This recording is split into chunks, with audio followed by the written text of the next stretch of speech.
बहुत ऐसे क्षण आएंगे जब आपको लगेगा कि सब खत्म हो गया।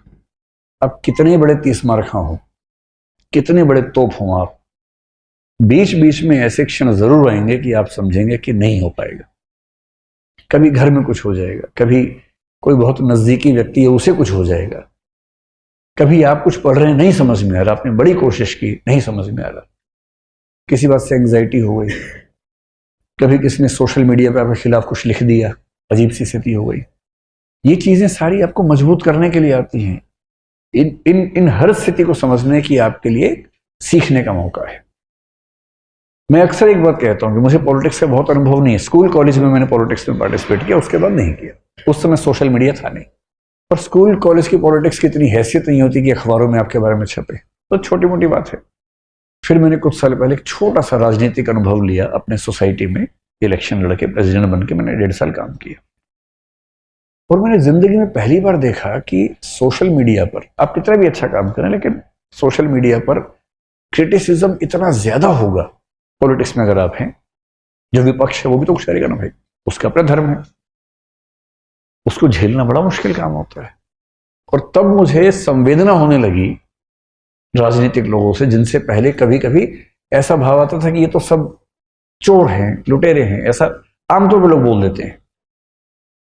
अब मैं कभी सोचता हूं कि राहुल गांधी अगर कभी अखबार देख लें, यूट्यूब देख लें, व्हाट्सएप देख लें, या कोई भी सोशल मीडिया देखें, और अपने बारे में ऐसी ऐसी चीजें देखें जो बेशक बना के बनाई गई हों, वीडियो काट के बनाई गई हों, और छवि बर्बाद करने के लिए बनाई गई हो, और वही क्यों, कोई भी नेता, इतना मुश्किल होता होगा झेलना। रोज डिप्रेशन जैसी स्थितियां बनती होंगी, और कभी अगर आपने नहीं झेला तो एक बार झेल लीजिए। मुझे तो अब अभ्यास हो गया ठीक ठाक, पहले तो नहीं था, तो मैं बड़ा अभ्यस्त हो गया उन चीजों का। आप समझ रहे हैं कि मैं क्या कह रहा हूं अब तो मैं उसका अभ्यस्त हो गया हूं। लेकिन जिसने नहीं झेला है ना, पहली बार जब होगा ऐसा, बड़ा मुश्किल हो जाता है, बहुत मुश्किल। और ऐसा कभी जीवन में हो तो उसको झेलने की क्षमता डेवलप करनी है, उस प्रॉब्लम से बाहर निकलना पर्याप्त नहीं है। अगली बार ऐसी प्रॉब्लम आए तो जैसे कोरोना का वैक्सीन लिया है ना, ये भी एक वैक्सीन है। एक ट्रबल हुई, एंटीबॉडीज बन गई, अगली बार वो ट्रबल हुई तो आप झेल पा रहे हैं आराम से, क्योंकि आपने सीख लिया है। तो इमोशनल इंटेलिजेंस में जो चीजें होती हैं, जो चीजों पर गौर करना है, एक चीज हमेशा ध्यान रखना है कि इग्नोर करने की कला विकसित कर लीजिए।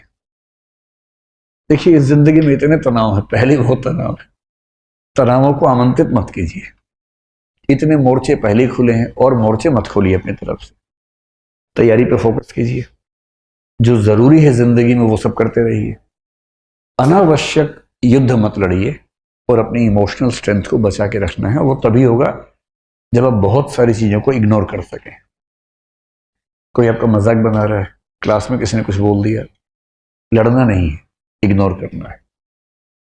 आप किसी को पसंद करते हैं मान लीजिए, और उसने किसी और को पसंद कर लिया, तो ये नहीं कि तेजाब की बोतल खरीद के घूम रहे हैं उसके पीछे पीछे, ये तमाशा नहीं करना है।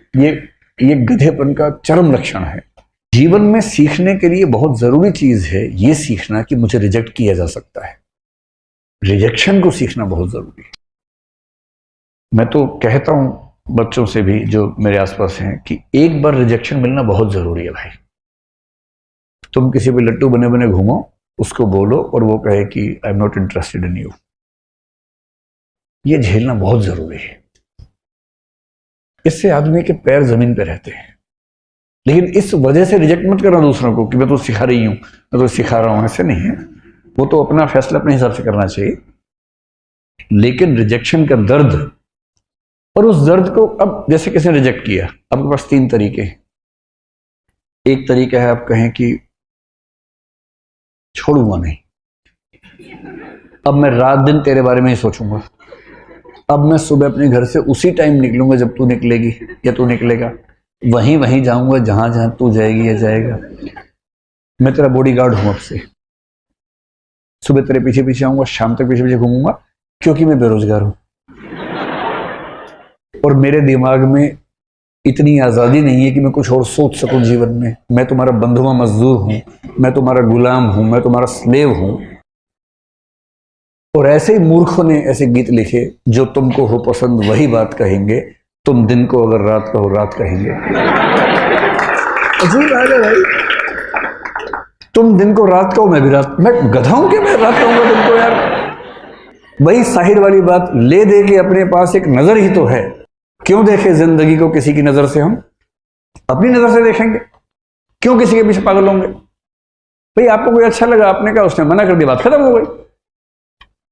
पूरी ग्रेशियसनेस के साथ, पूरी डिग्निटी के साथ रिजेक्शन को एक्सेप्ट कीजिए कि चलिए ठीक है, आपने मुझे मना कर दिया, आई एम सॉरी, आज के बाद मैं कभी आपको परेशान नहीं करूंगा। हाँ, याद रहेगा, और जीवन में कभी मिलेंगे तो मित्र की तरह मिलेंगे, दोस्त की तरह मिलेंगे। ये कह के ईमानदारी से हट जाइए, इसमें क्या दिक्कत है। दूसरा तरीका यह है कि जैसे एक फिल्मी गीत में कहा गया, तुम मुझको न चाहो तो कोई बात नहीं, किसी और को चाहोगी तो मुश्किल होगी। अरे यार, तुम ठेकेदार हो क्या? तुम मुझे नहीं चाह रही, कोई बात नहीं, जिंदगी भर कुंवारे बन के रहो, कुंवारन बन के रहो तो ठीक है, किसी और को चाहा तो मैं नाराज हो जाऊंगा। मैं अलाउद्दीन खिलजी हूं क्या? अजीब हाल है भाई, काहे खिलजी बन के घूम रहे हो? इससे अच्छा क्या है, चलिए कभी आप किसी और के साथ होंगे तो मैं बधाई देने के लिए आऊंगा। अगर आप सच में उससे प्रेम करते हैं, आप तो दरअसल खुद से प्रेम कर रहे थे, आप अपनी ईगो से बाहर निकल नहीं सकते। आप कह रहे हैं कि मुझसे प्रेम नहीं करती, कोई बात नहीं, इतनी आजादी दे रहा हूं, किसी और से किया तो आंख निकाल दूंगा। ये आप इससे प्रेम कर रहे हैं, ये इसको वस्तु समझ के कब्जा करना चाह रहे हैं इसके ऊपर, आप ठेकेदार हैं इसके। ये ठेकेदारी अगर मन में आती हो, उसको मन से निकाल दीजिए, एक कायदे का इंसान बनिए। और सबसे अच्छा रास्ता है इग्नोर। किसने कहा कि मैं आपको पसंद नहीं करती हूं या नहीं करता हूं, आपने कहा ओके थैंक यू, उससे कहा थैंक यू क्यों, आपने कहा 4 रास्ते और खुल गए। अरे क्या हो गया इसमें, क्या हो? और एक बड़ा प्रसिद्ध शेर मेरे नाम से लोगों ने बहुत फैला दिया, तू नहीं कोई और सही। कोई और सही, मेरा नहीं है वो, मैं तो यहां से सुनता हूं वहां बोल देता हूं, मैं तो इतना ही करता हूं। इसका इस शेर के 2 फॉर्म्स हैं, एक फॉर्म दूसरा भी है। अगर तू है हर जाई तो अपना भी ये तौर सही, तू नहीं कोई और सही, कोई और नहीं कोई और सही। एक तो ये है, ये तो उनके लिए जब कोई हरजाई हो जाए, हरजाई का मतलब बेवफा हो जाए, है ना, ये तो उनके लिए है। अगर वो वाला मामला नहीं है, आपने गुलाब का फूल भेजा और वहां से गोभी का फूल आ गया वापस इसका मतलब तो मुंह गोभी जैसा करने की जरूरत नहीं है, वहां उस अदा से बोलना है, तू नहीं कोई और सही, कोई और नहीं कोई और सही, बहुत लंबी है ज़मीं, मिलेंगे लाख हंसी, इस जमाने में सनम तू अकेली तो नहीं। या फिर तू अकेला तो नहीं, ऐसा थोड़ा ना कि केवल किसी पे होगा, किसी पे भी हो सकता है, दोनों पक्षों पे हो सकता है। इग्नोर करना सीखना है, कोई बात नहीं। और 2 दिन बाद कोई आपसे पूछे, यार तूने कार्ड दिया था, उसने तुझे रिजेक्ट कर दिया, कैसा लगता है? और आप कहें कौन? आपने कहा परसों उसने रिजेक्ट किया। और किसने? उसे नाम बताया। बोले हाँ ऐसा कुछ हुआ तो था शायद। यार डिस्टर्ब मत करो, I am in relationship with someone else. मतलब क्या टेंशन लेनी है।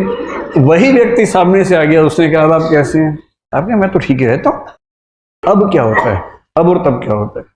नहीं मैंने 2 दिन पहले आपको मना किया था। आप हैं कौन? अच्छा हाँ चेहरा देखा हुआ लग रहा है। लोड नहीं लेना है एकदम जिंदगी में, इग्नोर करना है। और दूसरे लोग आपके बारे में 4 बुरी बातें बोले, टेंशन मत लो। मेरा तो तकिया कलम हमेशा से है, दूसरे मेरे बारे में क्या सोचते हैं, अगर ये भी मैं सोचूंगा तो वो क्या सोचेंगे। सोचने दो, कम से कम सोच तो रहे मेरे बारे में, तुम्हारे बारे में सोच भी नहीं रहे। अगर कोई बोले ना कि तेरे बारे में ऐसे बात चल रही थी, अरे बात तो चल रही थी, तेरे बारे में तो बात भी नहीं चलती भाई, मेरे बारे में बात चलती है। आप मुझे प्यार करो नफरत करो, इग्नोर नहीं कर सकते, ये क्या छोटी बात है। मतलब खुश रहने की वजहें ढूंढनी पड़ेंगी जिंदगी में, वो कोई आपको देगा नहीं।